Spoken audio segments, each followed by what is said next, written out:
Olá, pessoal, boa tarde. E a gente dando continuidade à nossa Semana Brasileira de Enfermagem. Hoje a gente tem uma convidada especial. E aí, a gente sempre fala boa tarde, bom dia, boa noite. Você vai poder assistir a esse pedaço do evento, essa palestra especial, onde você estiver e no momento que você quiser. Preste atenção só na lista de presença que vem abaixo. E a nossa convidada, ela vai falar a palavra-chave. Eu vou lembrar para vocês para preencherem a lista. E hoje a gente vai aqui, nesse dia especial, falar com uma pessoa muito importante, a professora Deise Santoro, ela é professora titular da Escola de Enfermagem Ana Nery, já aposentada, mas ela tem um cargo importantíssimo agora, que ela é a coordenadora geral das câmaras técnicas do Corém do Rio. Professora, muito obrigado por ter topado participar, junto aí a professora Cláudia, que articulou com a gente também, e fique à vontade, a palavra é com a senhora. Obrigada, professor Jorge. Agradeço demais a parceirona Cláudia Messias.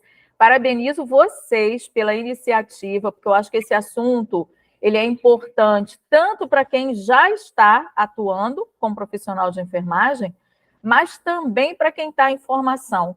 Então, é extremamente importante porque isso vai consolidando a nossa identidade profissional, né? Quando você já internaliza as condutas éticas assim, profissional, assim como a gente também tem a conduta ética, que é a conduta ética moral, que é aquela de cidadania, né?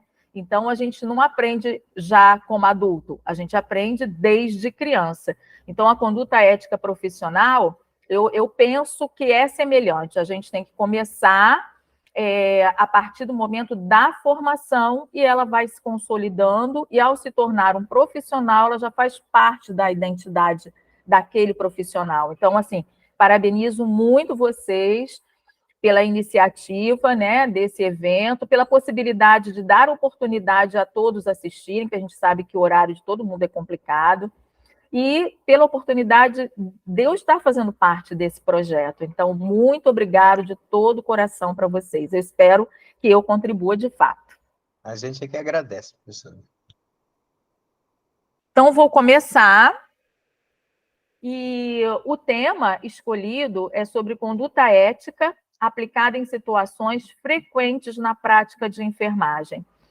Esse assunto é de extrema relevância. Na oportunidade de estarmos no Conselho Regional de Enfermagem do Rio de Janeiro, enquanto conselheiras nessa gestão de 2021 a 2023, a gente tem aproveitado muitos espaços onde a gente tem entrado, tanto das universidades quanto das unidades de saúde, para falar sobre isso. Porque, às vezes, o profissional ou o próprio aluno, ele tem muita ânsia de conhecimento técnico. Só que, no nosso caso, o nosso usuário ou cliente, né, seja lá o termo que se utilize, ele é um ser humano. Então, enquanto ser humano, a ética, a técnica nunca pode estar separada da conduta ética. A gente lida com o ser humano, porque ele é o nosso alvo do cuidado, e a gente compartilha isso com outros seres humanos, que são os outros membros da própria equipe de enfermagem e da equipe de saúde como um todo. A gente não faz nada sozinho, nós somos, de fato, uma equipe, né? E, como equipe, a gente tem que entender que o comportamento ético ele tem que estar acima de tudo.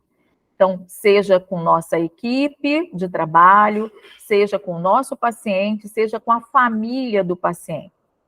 Então, para começar a falar desse assunto, eu acho importante a gente conceituar os nossos principais órgãos de classe, que são a ABEM, sindicato e conselho.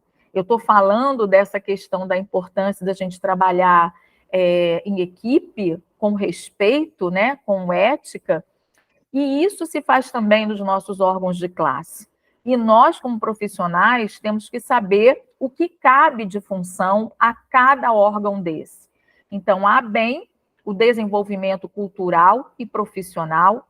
Então, trazer eventos que nos ofereça a atualização, a discussão sobre a assistência que estamos prestando, sobre as competências que estamos adquirindo, isso cabe à ABEM. Ao sindicato, a defesa econômica e trabalhista. Então, todas as questões trabalhistas, agora a nossa questão atual, que é o piso salarial, que é a questão da carga horária de trabalho, outros direitos trabalhistas no próprio ambiente de atuação, isso cabe ao sindicato. Obviamente que isso também interessa ao conselho, porque nós entendemos que para a normatização, a disciplina, a fiscalização da profissão, que é a função do conselho, no qual a gente busca a melhor qualidade de assistência possível oferecida à nossa população, evidentemente que melhores condições de trabalho proporciona esse tipo de coisa. Um profissional de enfermagem que não precisa trabalhar em 2, 3 empregos para ter um salário mais decente ao final do mês, né? Que tem uma carga horária que permita que ele descanse, né? Que ele tenha seu contato com a família, porque nós também somos seres humanos, nós temos família, a gente precisa compartilhar o nosso tempo, nossa vida também com os nossos familiares, né? Então, esse profissional é um profissional que tem maior concentração, que tem mais disposição, que está mais concentrado para desenvolver as suas atividades laborais no exercício da profissão.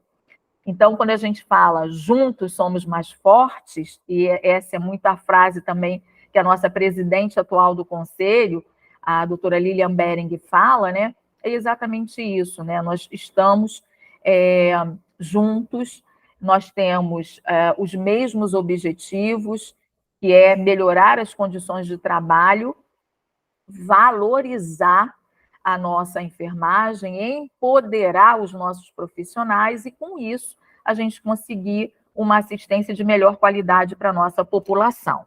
Então, tudo parte daí, ok? O exemplo tem que vir de casa, né? Não esquecer de que a nossa regulamentação do exercício da enfermagem é dado pela nossa lei 7.498, desde 1986. É lá que a gente tem a conceituação das atribuições dentro da equipe de enfermagem, aquilo que cabe ao auxiliar de enfermagem, ao técnico de enfermagem e ao enfermeiro.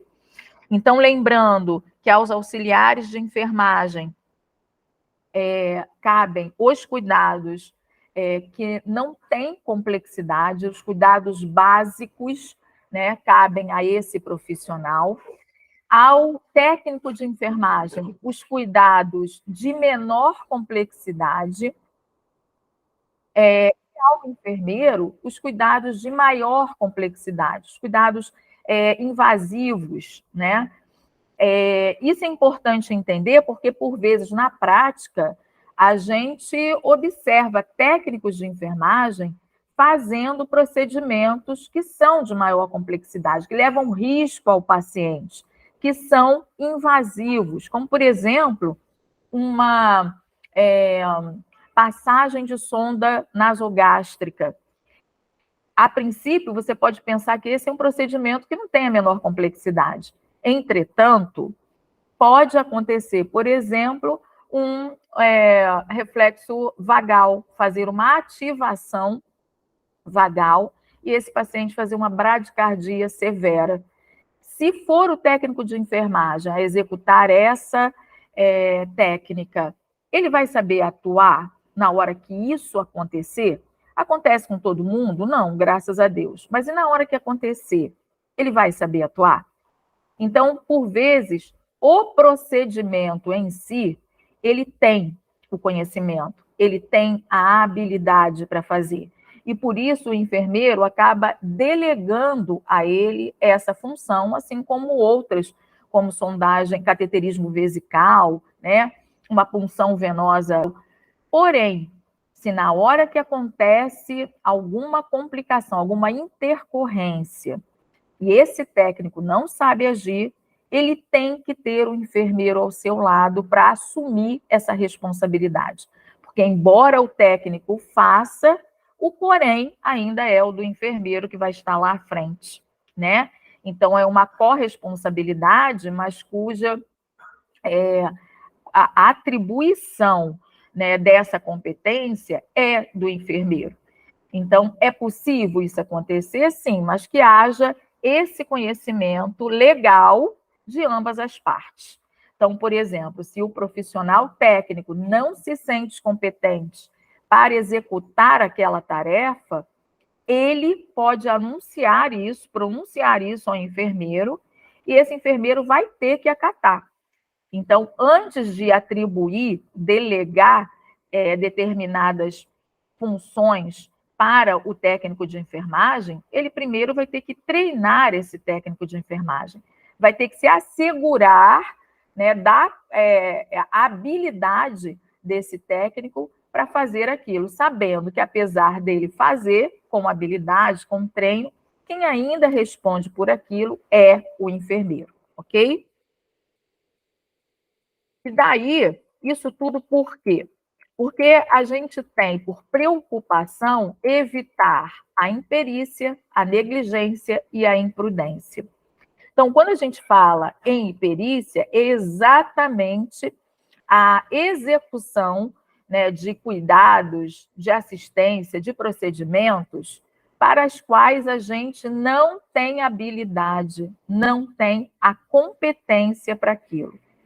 A gente fala de imprudência quando, apesar de ter sido treinado, sabendo dos recursos necessários, dos cuidados necessários, na hora da execução daquilo, não é feito esse cuidado, não é prestado atenção, né, nessas recomendações, e daí se impõe um risco maior ao paciente em si. Então, é uma violação de regras de conduta, apesar de ter o conhecimento delas. Quando a gente fala de negligência, a gente está falando de omissão aos deveres das circunstâncias que exigem, ou seja, eu tenho a competência, eu sou treinado mas eu me nego a fazer aquela assistência, aquele cuidado, né? Ou de tomar aquela conduta. Então, isso é negligência. E essas 3 palavrinhas, elas fundamentam todo o nosso código de ética profissional. Então, ela é ampla e geral, ela serve para tanto o auxiliar, quanto o técnico, quanto o enfermeiro, em qualquer área que eles atuem. Então, ela é geral, né? E aí, é claro que dentro de cada área a gente vai ter as especificidades. Então, por exemplo, a minha área, que é cardiointensiva e emergência, além dessas que cabem no meu código de ética de exercício profissional, eu vou ter aquelas que cabem à minha área específica. E se eu estou atuando em cardiointensiva e emergência, eu tenho que me preparar para isso. Eu tenho que estar ciente das competências que me cabem, ser treinada para desenvolvê-la com segurança.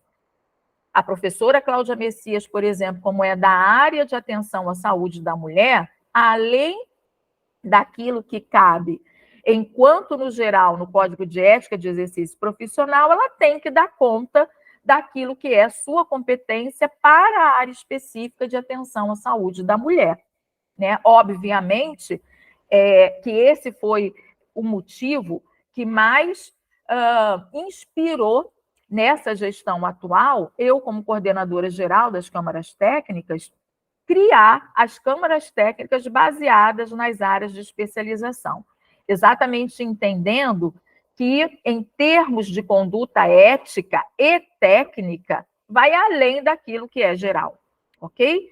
Então, por isso, assegurar ao cliente uma assistência de enfermagem livre de danos decorrentes de imperícia, negligência e imprudência. E aí, aqui a conceituação, então, a imperícia como uma modalidade de culpa decorrente da inaptidão técnica no exercício de arte, ofício e profissão. Isso é importante porque a gente mais para frente vai falar de algumas competências específicas, e embora a gente, nos últimos 15, 10 anos, a gente avançou muito em relação a competências dos profissionais de enfermagem, hoje a gente está discutindo a questão das práticas avançadas, que dão uma autonomia enorme ao profissional enfermeiro, né? Porém, a gente tem que entender que não basta estar no papel, não basta ter um parecer que lhe assegure aquela competência, não basta ter uma resolução que lhe assegure aquela competência, se você não busca a aptidão técnica, se você não busca o treinamento, o conhecimento técnico para aquela execução ocorrer de uma forma segura a você, a outros colegas de trabalho e ao próprio paciente e família. A negligência, ela decorre da omissão, quando o sujeito causador do dano ele deixa de observar o seu dever de cuidado. Então, uma situação bem ilustrativa disso, né, é diante de uma situação de uma parada cardiorrespiratória num determinado ambiente, seja ele qual for, e o profissional de enfermagem ali presente se nega a atender, né? Então, ele está omitindo o socorro, ok? A imprudência, ela se caracteriza numa conduta comissiva. Então, como eu falei na relação da imperícia, se você é treinado para e aquela competência tornou-se legal por meio de um parecer ou por meio de uma resolução, você está apto para executá-la, ok? Porém, você precisa se atentar às recomendações de segurança, ter conhecimento dela e ignorá-la, pondo em risco o paciente, você está sendo imprudente, ok? O nosso código de ética vigente está prestes a mudar, fiquem atentos, mas ainda vigente é o Código de Ética pela Resolução 564 de 2017.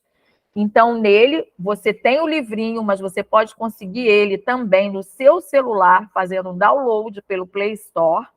Então, é só procurar lá o Código de Ética do Exercício Profissional de Enfermagem, fazer um download dele, você vai ter ele no celular.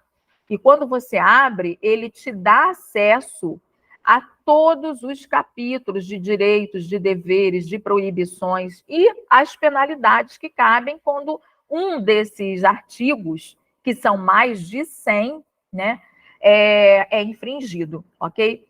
Claro, evidentemente que não dá para você gravar mais de 100 artigos, mas eu aconselho a fazer uma leitura semanal que seja de cada capítulo, aí passou outra semana, lê o outro capítulo, tome conhecimento daquilo que tem ali dentro, que quando surgir a situação, você vai se lembrar de que existe no Código de Ética. E como ele está lá no seu celular, é só você acessar e fazer a consulta, ok? Então, não dá mais para a gente usar a desculpa de que eu não tenho acesso, de que eu não conheço, muito menos atuar sem saber que ele existe, né? E por isso eu fiz lá no início a parabenização aos professores, Jorge, Cláudia, por essa iniciativa, porque está tornando isso, né, de uma forma bem clara já na formação dos alunos, além daqueles que já estão atuando, ok? E aí, a ética, isso daqui não sou eu que estou falando, existe em várias aulas que falam sobre ética, mas eu acho extremamente importante, e eu vou aqui replicar. Ética, valores que definem o que quero, posso e devo. Porque nem tudo que eu quero, eu posso. Nem tudo que eu posso, eu devo. E nem tudo que eu devo, eu quero. Isso vale para a nossa vida inteira, seja nossa vida pessoal, nossa vida familiar, nossa vida profissional, ok? E como eu falei, a gente está indo na direção das práticas avançadas em enfermagem, que já existem em alguns países e que está se iniciando aqui. Penso particularmente que a gente tem um bom caminho ainda à frente. Nós somos, no Rio de Janeiro inteiro, mais de 337 mil profissionais de enfermagem. Dentre esses, 68 mil são enfermeiros e todo o restante desse grupo enorme são auxiliares, que ainda temos no mercado, e técnicos, na sua maioria. Então, colocar todo esse grupo com uma conduta padronizada, única, consciente, é complicado, é muito complicado, a gente sabe disso, né? Por isso, a gente está num esforço imenso e a gente considera que cada um que entra nesse desafio com a gente é uma sementinha que tem agora por obrigação disseminar a ideia de que só seremos fortes, valorizados, reconhecidos e empoderados quando todos estivermos agindo da mesma forma em direção à nossa conduta ética profissional e à nossa competência técnica, ok? Para assumirmos as autonomias que estamos conquistando. Senão, de nada vai adiantar. E aí, eu trago algumas resoluções como destaque, né? Então, resoluções como a do COFEM, que não é nova, a 358 de 2009, que fala da sistematização da assistência de enfermagem. Hoje a gente está buscando muito mais o termo do processo de enfermagem, né? Mas lembrar de que isso faz parte do nosso dia a dia ao assumir o cuidado de um paciente, desde a avaliação dele, da coleta de informações, da anamnese, da semiologia básica, né? Com o exame físico desse paciente, até a definição das necessidades desse paciente, dos diagnósticos, seja a linguagem que você utilizar, CIP, NANDA, necessidades básicas, seja lá o que você utilizar como linguagem para esse diagnóstico, o planejamento dos cuidados desse paciente, definindo as intervenções necessárias, e não esquecer de avaliar posteriormente. Então, essas 5 etapas, elas não podem estar na cabeça, elas têm que estar registradas. A enfermagem, ela é continuidade, né? Continuação. Um plantão, ele dá continuação ao outro anterior. Para isso, a gente precisa ter tudo registrado. O que foi feito, como esse paciente estava antes, para a gente ter, inclusive, base de comparação. E é muito comum a gente ir a serviços, que é o que a gente faz muito pelo conselho, né? E o colega informa para a gente, não, aqui a gente não faz diagnóstico. E aí a nossa pergunta é, se você não faz diagnóstico, como é que você tem os cuidados prescritos? Você só prescreve cuidado para determinados problemas que foram identificados, né? Então, você faz o diagnóstico. O que você está querendo dizer é que você não registra, você não reconhece o seu próprio trabalho, ok?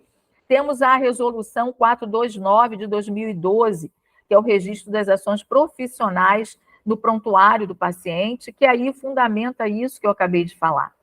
A resolução 195 de 97, que estabelece a competência do enfermeiro para solicitar exames de rotina e complementares, né, quando no exercício de suas atividades profissionais. Então, ela iniciou com os programas nacionais de saúde, tuberculose, hanseníase, mas hoje essa autonomia se estabelece dentro dos ambientes intra-hospitalares, nas urgências e emergências, desde que aquilo seja necessário para a sua conduta de avaliação do paciente.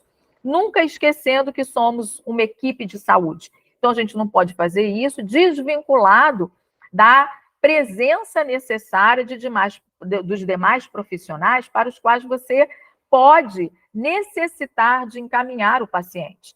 Então, a parte médica, a parte de fisioterapia, a parte de nutrição, de serviço social, né? No meu caso da cardiologia, até da odontologia também, né? Considerando que, por exemplo, uma cárie, ela é uma porta de entrada para uma endocardite, para uma febre reumática, por exemplo. Então, eu preciso do odontólogo quando eu reconheço uma cárie no paciente, por exemplo. A resolução 8 de 2013, que fala da punção jugular externa, competência do enfermeiro para isso. Então, numa situação extrema de necessidade rápida de um acesso venoso do paciente sem condições, a punção jugular externa é uma competência do enfermeiro. A Resolução 390, de 2011, que estabelece a competência do enfermeiro para punção arterial, seja para uma indicação de gasometria, seja para a instalação de uma monitorização de pressão arterial invasiva, né? Então, o enfermeiro fala tanto de não ficar fazendo favor a outro profissional, mas a grande maioria sempre prepara o kit, né, da monitorização para que o prescritor médico instale uma linha arterial para uma PAI. Então, me desculpem, senhores, mas vocês já estão fazendo um favor para o colega médico, né? Então, se é agora sua competência, se prepare para isso. E daí você faz a indicação, você prepara o material e você instala, fazendo a monitorização dele. Isso não significa que a gente não pode ajudar a equipe médica quando a indicação é de iniciativa deles, né? Mas o que eu estou dizendo é que agora é competência do enfermeiro também, ok? A resolução 243 de 2017, que fala da inserção, fixação, manutenção e retirada do catéter periférico central pela PIC, né? Tanto pediatria quanto adulto. A resolução 641 de 2020, que fala dos dispositivos para via aérea avançada. Nós estamos, por meio da Câmara Técnica, também levando a todos os serviços dos 92 municípios esse treinamento da inserção da máscara laríngea como uma opção para via aérea avançada no paciente. Não é à toa que a gente, no início de 2020, perdeu mais de 600 mil pacientes em plena insuficiência respiratória aguda por conta da Covid, porque não tínhamos profissional suficiente para ter um acesso à via aérea avançada rápida nesses pacientes. E a máscara laríngea, ela permite isso, ela salva vidas, né? Não esquecer de que, tendo o treinamento e habilidade para intubação endotraqueal, que ainda é uma recomendação primeira, né? Por quê? Porque a máscara laríngea ela não permanece por mais de 4 a 6 horas no paciente, por conta da impossibilidade de acesso à via digestória do paciente, né? Mas no momento emergencial ela tem uma excelente indicação, mas o tubo endotraqueal ele permanece por mais tempo no paciente, até 14 dias, e o enfermeiro também tem a competência na situação de emergência, na ausência do médico, fazer uma intubação endotraqueal. Mas ele precisa ser treinado para isso. A resolução 64, essa eu já falei, a 679, que é ultrassom à beira do leito, principalmente para acessos vasculares, é extremamente importante. Você tem aquele paciente extremamente difícil de acesso, instável hemodinamicamente, chocado, e você pode diminuir o sofrimento do paciente e conseguir esse acesso mais rápido quando você usa o ultrassom à beira do leito. Então, essas são algumas de várias outras competências adquiridas aí ao longo do tempo. Então, hoje, a gente ainda tem, além da resolução 581 de 2018, que estabelece as especialidades para os enfermeiros, né? Nós temos a resolução 609 de 2019, que normatiza 16 especializações para os técnicos e auxiliares de enfermagem, né? Então, está disponível no site do COFEM, que é o nosso Conselho Federal, e esses técnicos podem agora também ter seu título de especialista registrados em sua carteira profissional, ok? E aí, a gente vai começar a discutir algo específico, né, nas situações do nosso dia a dia, que é a proposta, né, dessa temática. Então, vamos imaginar o seguinte: um paciente ele entra em parada cardiorrespiratória na emergência e, no momento, não tem o médico presente. O que fazer? O que você faria? Bom, se você fez a sua lição de casa direitinho, né, você tem o conhecimento de que as diretrizes de RCP, pela Associação Americana do Coração, a última agora, né, de 2020, ela indica que as manobras de reanimação cardiorrespiratória devem ser feitas pelo profissional que identifica a parada, seja ele o auxiliar, seja ele o técnico, seja ele o enfermeiro, seja ele o fisioterapeuta, seja ele o médico. Identificou a parada, é você que vai iniciar. Chama ajuda, porque sozinho não vai conseguir, né? E inicia o RCP, ok? Feito isso, a sua ajuda deve chegar, né, trazendo material para a ventilação desse paciente, que é o A e o B.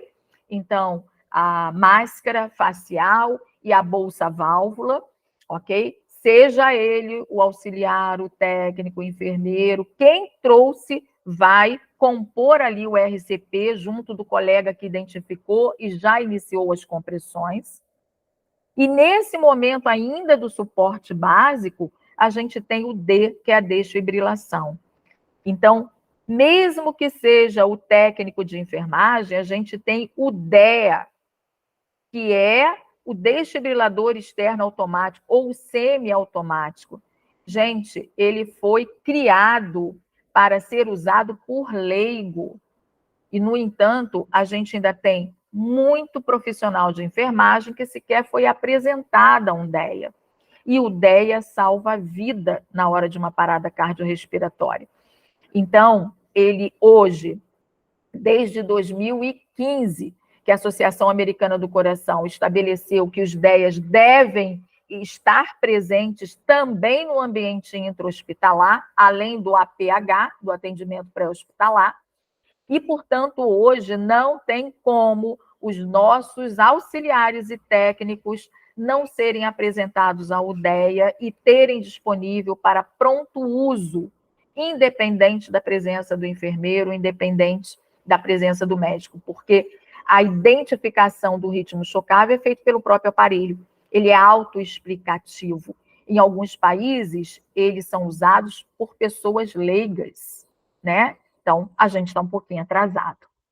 E, recentemente, a gente conseguiu, pela Resolução 704 de 22, a competência para desfibrilação manual pelo enfermeiro.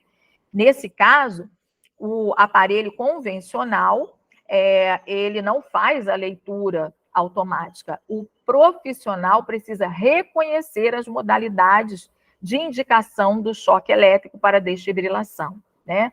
Então, agora, depois de muito achar que isso deveria ter acontecido já há algum tempo, né, nós conseguimos essa competência.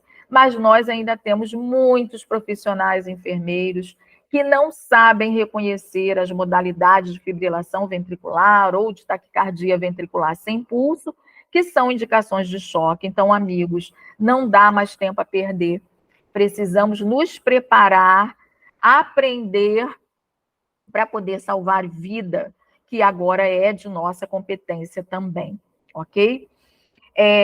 Na resolução 648 de 2020, também a punção intraóssea pelo enfermeiro. Rio de Janeiro não são muitas unidades de saúde que fazem uso da pistolinha para intraóssea. São Paulo já está bem mais avançado em relação a isso, mas é uma competência nossa. Na impossibilidade de um acesso venoso, para a gente dar continuidade ao suporte avançado de vida numa parada, muitas vezes é a punção intraóssea que estabelece a condição, ok? E como eu já havia falado até no slide anterior, a resolução 641 de 2020, que estabelece a competência para inserção de máscara laríngea. É um acesso avançado de via aérea, de fácil realização, de fácil execução, tem as suas possibilidades, né, de intercorrência, mas o enfermeiro treinado, ele tem que assumir esse papel, ok? Agora, quais as questões éticas que poderiam estar aí nessa situação? Diante do fato, né, do caso ali que eu coloquei, quem inicia as manobras? Quem pode desfibrilar? Quais as medicações podem ser administradas? Quem administra as medicações? O evento pode ser filmado? O enfermeiro pode se recusar a fazer algum desses procedimentos?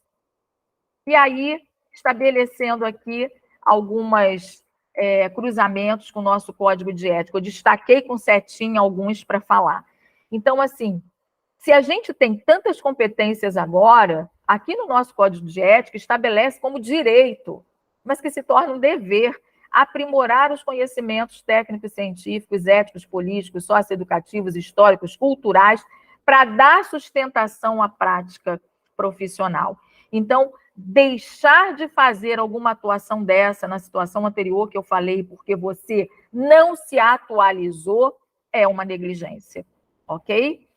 Então, se você não tem no seu ambiente de trabalho as condições próprias, né, ou a recusa no reconhecimento da sua competência, tem um artigo 9 que fala que é recorrer ao conselho de forma fundamentada quando impedido de cumprir o presente código, né, que no caso é prestar uma assistência de qualidade ao paciente e salvar a vida dele, ok? O outro artigo dentro desse capítulo é o 14, aplicar o processo de enfermagem como instrumento metodológico. Todo cuidado feito, ele tem que ser devidamente registrado para dar a continuação dessa assistência, saber de fato o que aconteceu, né, e termos todo o processo registrado. Ainda aqui no artigo 21, negar a ser filmado, fotografado, exposto no desempenho de suas atividades profissionais. Vimos muito isso com a vacinação da pandemia, né? Entretanto, a foto ou a filmagem de que estávamos vacinando de fato foi também a nossa defesa, né? Então, isso precisa ser visto da forma que nos oferece melhor condição e segurança de trabalho, ok? E também aqui como direito, o artigo 22, no qual você pode se recusar a executar atividades que não sejam de sua competência técnica, científica, ok? Mas, por exemplo, uma punção venosa profunda, isso é de competência médica. Então, o enfermeiro nem pode ser obrigado a fazer isso, porque não é competência dele, ok? Porém, a desfibrilação manual, o acesso à via aérea com uma máscara laríngea, né? A punção intraóssea, isso já é de nossa competência. Então, você se recusar, você está assumindo que você não se atualizou e não se preparou para acompanhar a ciência, porque a nossa profissão ela é guiada pela ciência, ok? Outra situação, um paciente ele encontra-se com estabilidade hemodinâmica em uso de drogas vasoativas em ventilação mecânica. Como manter a sua monitorização hemodinâmica? Então, como eu falei, eu usei lá atrás, né? O parecer do COFEN 11 de 2015, ele dá competência ao enfermeiro para acessar uma artéria e fazer a gasometria ou uma linha arterial para manter a monitorização de uma PAI. Então, não tem mais o porquê você não monitorizar adequadamente um paciente no quadro de instabilidade hemodinâmica, se você pode indicar, instalar e manter essa monitorização, ok? Então, isso é competência do enfermeiro, tá? Na ventilação mecânica, a gente tem o parecer do COFEN 139 de 21, no qual atribui os cuidados, né, do enfermeiro e da equipe de enfermagem como todo no paciente que tem ventilação mecânica. Então, saber os princípios dos ajustes, dos parâmetros, dos modos ventilatórios é extremamente importante, porque quem está à beira do leito, por sermos esse número enorme de profissionais da enfermagem, é de 5 a 6 vezes a probabilidade de ser um de nós da enfermagem a estar à beira do leito na hora que acontece uma intercorrência do paciente. E você simplesmente dizer, vou chamar o fisioterapeuta ou vou chamar o médico e abandonar o paciente, porque você não se preparou para, é negligência, ok? E aqui, olha, nesse slide tem a palavra-chave para a lista de frequência de vocês, que é ético, ok? Uma outra situação, um técnico de enfermagem, ele tenta, sem sucesso, funcionar uma veia periférica em um paciente instável hemodinamicamente. Deve ficar insistindo? Bom, quem já teve internado alguma vez sabe que essas furadinhas não são nada agradáveis, né? E a gente só dizer, é só um furinho, não vai doer nada. Isso é história de carochinha, porque a gente sabe que dói sim, principalmente quando é repetidas vezes, né? Então, como proceder? A gente tem o parecer do COFEN 52 de 21, que dá competência ao enfermeiro no ultrassom à beira do leito e também no ambiente pré-hospitalar, exatamente para fazer o acesso vascular de uma forma menos danosa para o paciente, de forma rápida, né? Um outro paciente crítico em choque circulatório, ele precisa de acesso central para infusão de drogas vasoativas. Mas vamos supor que é um paciente que está com uma discrasia sanguínea ou faz uso de um anticoagulante, enfim, e está difícil, né? Não dá para ser um acesso venoso profundo, comum. Então, a gente tem a PIC como competência do enfermeiro pelo parecer 243 de 2017. Uma outra situação, um paciente HIV positivo, em pós imediato de uma angioplastia coronariana, um procedimento hemodinâmico, ele mostra-se extremamente ansioso, não entende por que não pode dobrar a perna, permanece com dor, mesmo após a administração de dipirona, faz arritmia ao monitor cardíaco e o curativo compressivo na região inguinal apresenta-se encharcado de sangue. E aí, um membro da equipe de saúde diz para deixar para lá, ficou junto aí, mas é deixar para lá, afinal, ele é HIV positivo, para que se preocupar? Então, essa é uma questão ética profissional extremamente séria, você usar de desrespeito em relação a qualquer situação com o paciente, com família, ou até com outro profissional. Então, por que isso está acontecendo? Como o profissional de enfermagem deve agir? Quais as questões éticas podem estar envolvidas aí? E aí eu destaco, mais uma vez, alguns artigos, agora do capítulo 2, que são dos deveres, né? Então, logo no artigo 24, exercer a profissão com justiça, compromisso, equidade, resolutividade, dignidade, competência, responsabilidade, honestidade e lealdade. No artigo 26, conhecer, cumprir e fazer cumprir o código de ética, que exige o respeito ao cliente e à família, né? No artigo 28, diante dessa situação, comunicar formalmente ao Conselho a infração de dispositivos éticos legais, como foi cometido por esse profissional no exemplo aí dado, né? Registrar no prontuário, em outros documentos, as informações inerentes indispensáveis a esse processo de cuidar. E ainda no 41, prestar assistência de enfermagem sem discriminação de qualquer natureza. Isso é uma infração gravíssima. E além de uma ausência de ética profissional, é também uma ausência de ética moral, porque isso é uma questão de cidadania, ok? É inaceitável. Numa outra situação, numa unidade básica de APH, ao atender uma chamada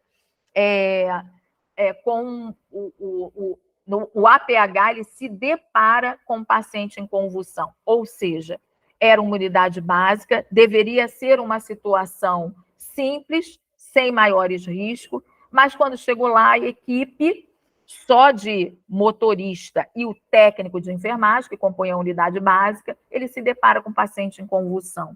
Como proceder? Pois é, diante dessa situação, a gente já tem a resolução 718 de 2023, que altera a resolução do COFEN 688 de 22, que normatiza sobre a administração de medicamentos pela equipe de enfermagem no APH e reconhece o suporte intermediário de vida em serviços públicos ou privados. Ou seja, nessa situação específica, ao estar em contato com a central de regulação por meio de orientação médica, esse técnico de enfermagem vai poder tirar o paciente da situação com a medicação específica orientada pelo médico.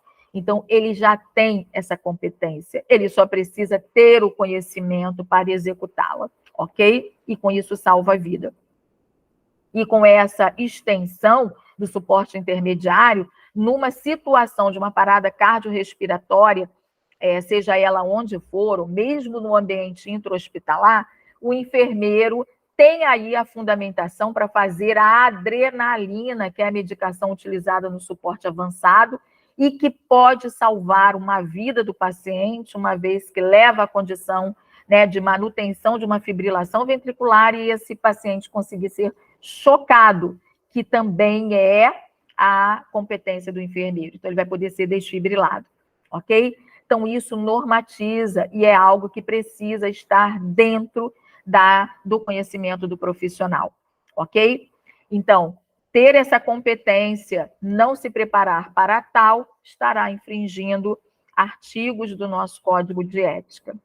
Numa outra situação, um técnico de enfermagem, ele coloca para infundir uma dieta enteral no acesso venoso profundo do paciente, sendo evidenciado pelo enfermeiro de plantão. Como proceder?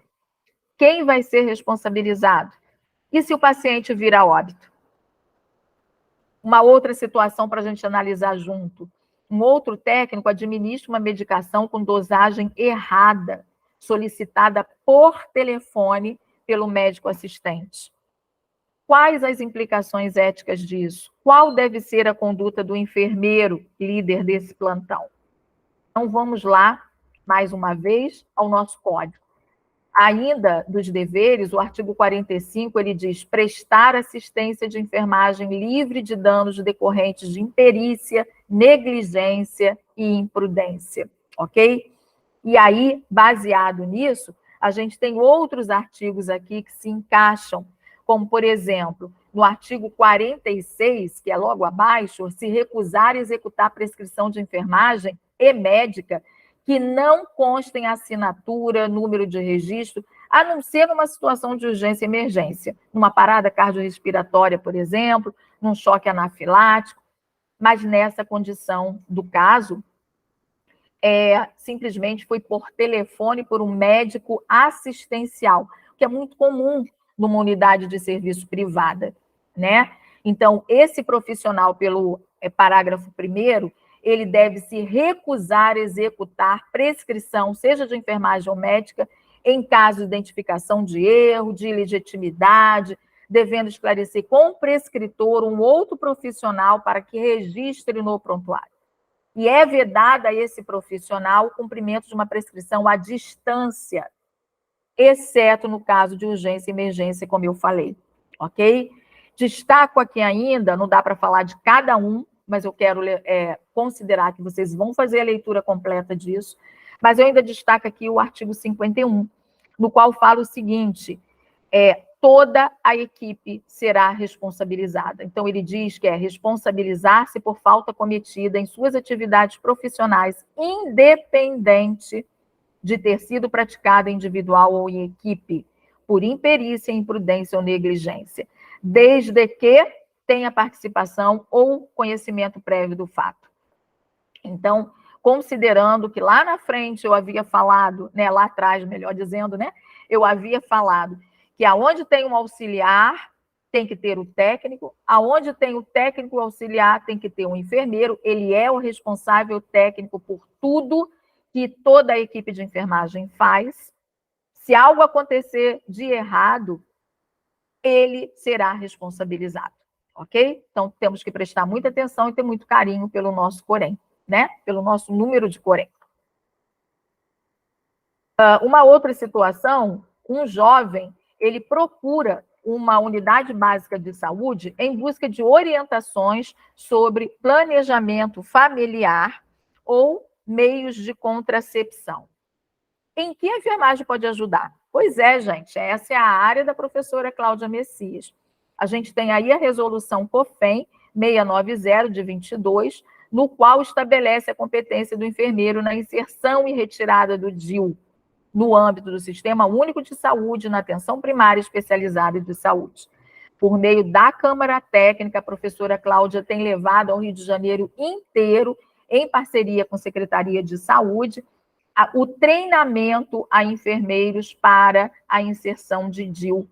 Se é uma competência, ele precisa se preparar para, e a Câmara Técnica está ajudando nisso também, por meio de treinamentos específicos. Nós já estamos agora na terceira turma de enfermeiros em treinamento, 2 outras já foram diplomadas e já estão aí fazendo esse cuidado, né, de maior segurança para as mulheres, ok?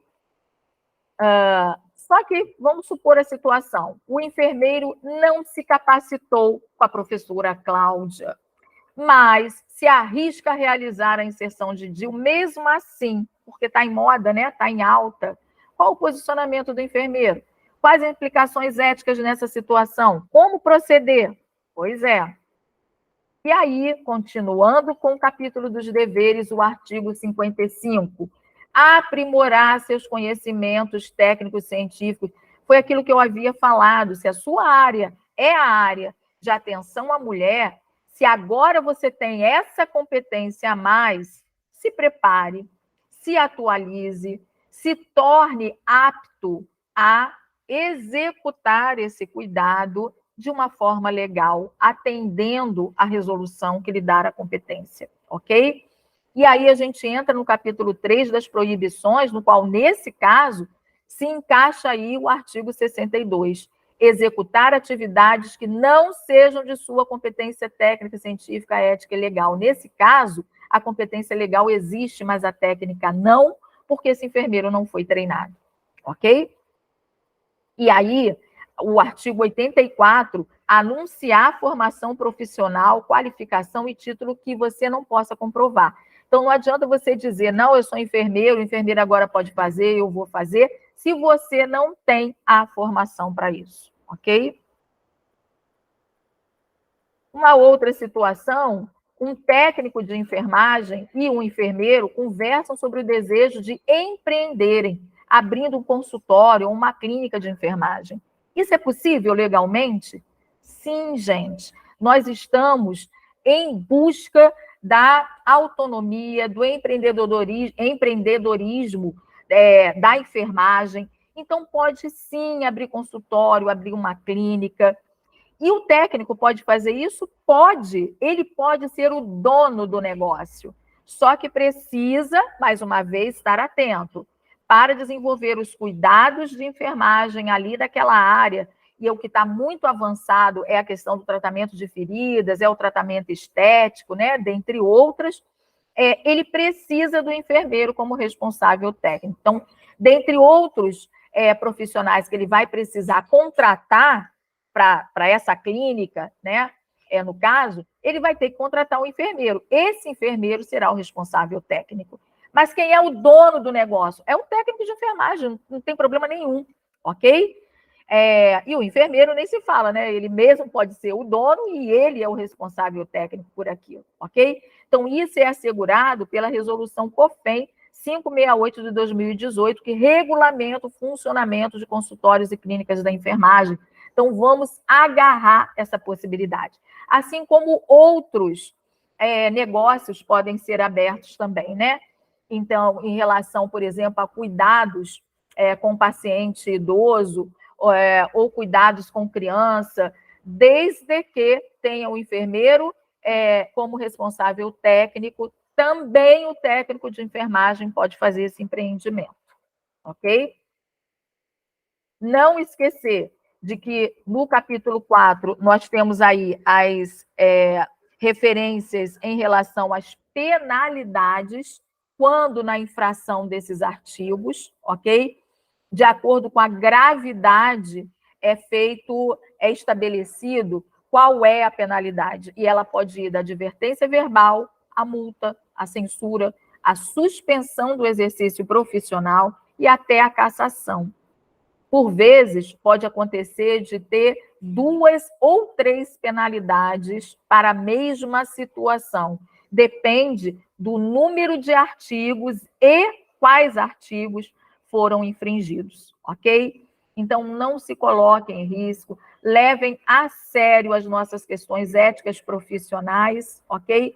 Respeito com o colega da nossa própria equipe. Nós temos 3 desmembramentos, subcategorias, auxiliar técnico e enfermagem, mas nós somos uma categoria só, que é a enfermagem, ok?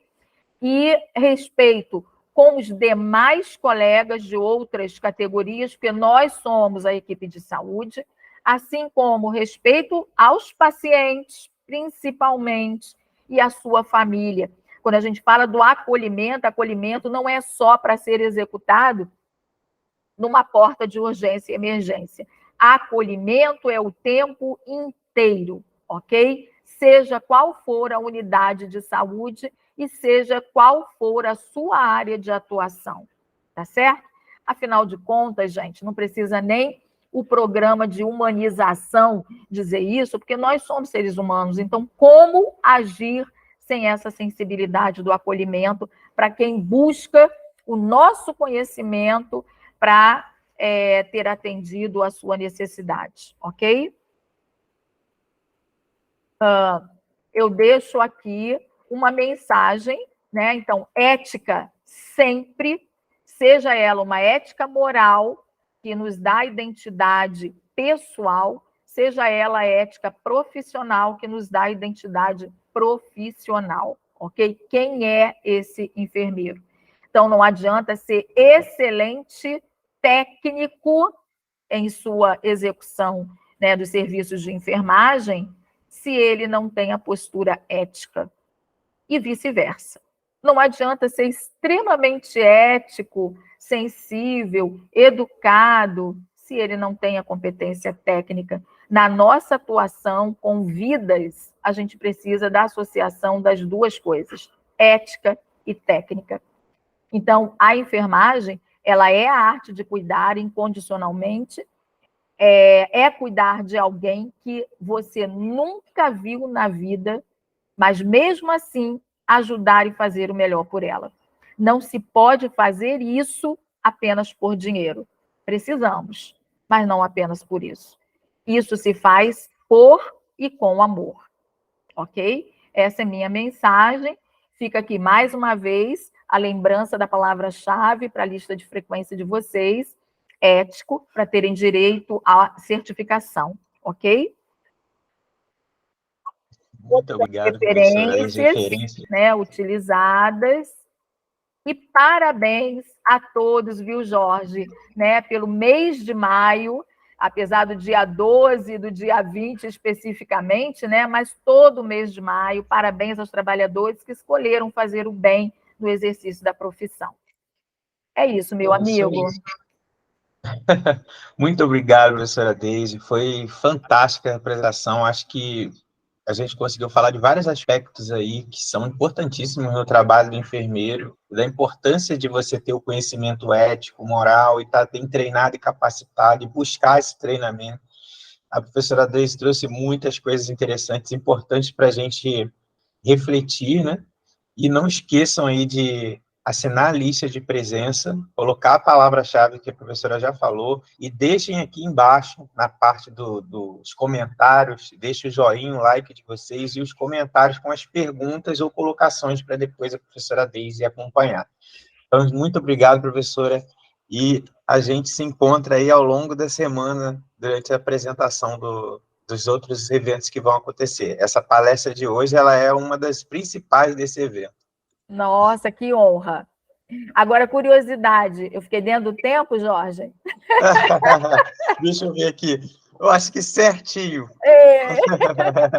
Tá bom. Mais uma vez, muito obrigada, tá? Um beijo para todos. Amiga Cláudia, um beijo também. Beijo. Tchau.